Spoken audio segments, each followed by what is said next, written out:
Your charger breaks, your headphones lose one side, your phone battery gets bad way too fast, and the new appliance you bought somehow feels flimsier than the one your family had for 15 years.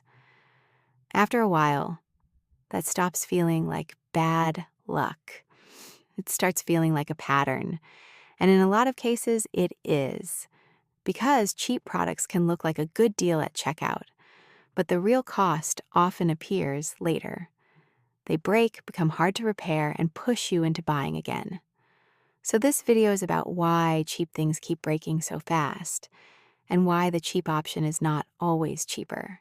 The price looks cheap. The first reason is simple. Most products do not win because they last the longest. They win because they look like the best deal when you buy them. Imagine you are in a shop or scrolling online. You see two toasters. One is cheaper, one is more expensive. The cheaper one looks good enough. The photos look nice, the features look similar. So your brain says why would I pay more? And that makes sense. Because in that moment, you are not comparing the 10-year cost. You are comparing one number, the price. But that price does not show the full story. It does not show if the product breaks next year. It does not show if one plastic part inside is weak, or if the repair will cost almost as much as buying another one. The purchase price is visible, the lifespan is hidden. The weak parts are hidden. Once the low price becomes the target, the cutting begins. Not always in one huge, obvious way. Usually in small ways.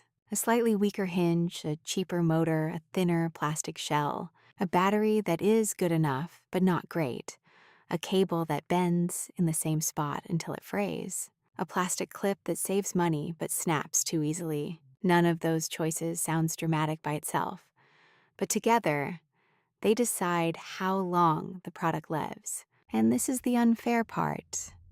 You cannot see most of those choices when you buy it. You see the box, the picture, the price, and the promise. But you do not see the weaker hinge, the cheaper motor, or the plastic part that will crack later. Day one wins. This is why so many products feel good at first, but disappointing later. They are often built for day one, not year 3. Day one is the moment you open the box. The product looks clean, it feels light, it looks modern. It photographs well, it feels like a smart purchase.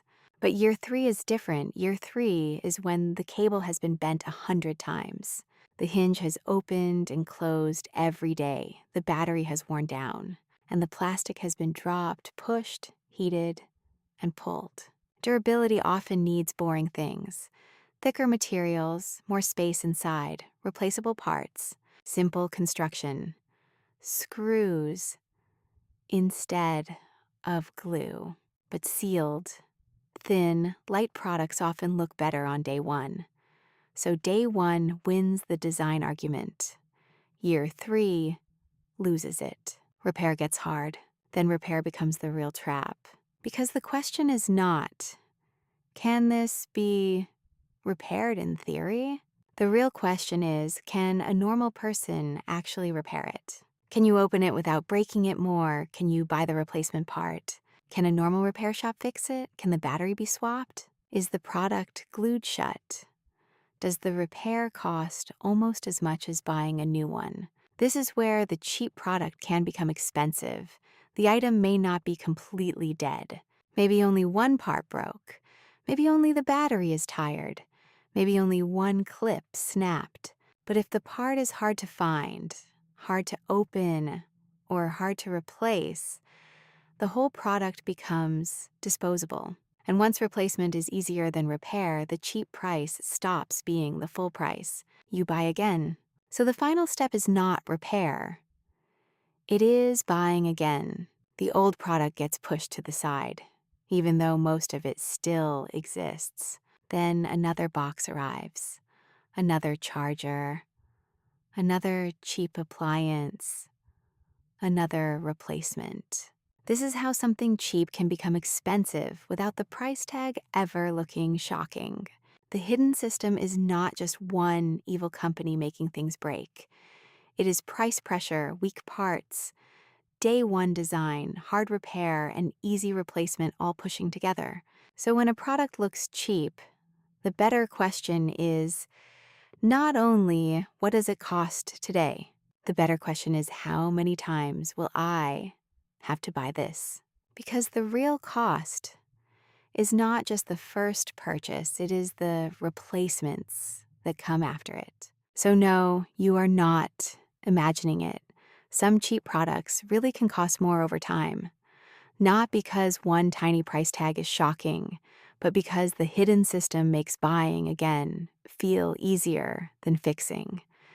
And once that happens, the real price is not what you paid once, it is how many times you have to pay again.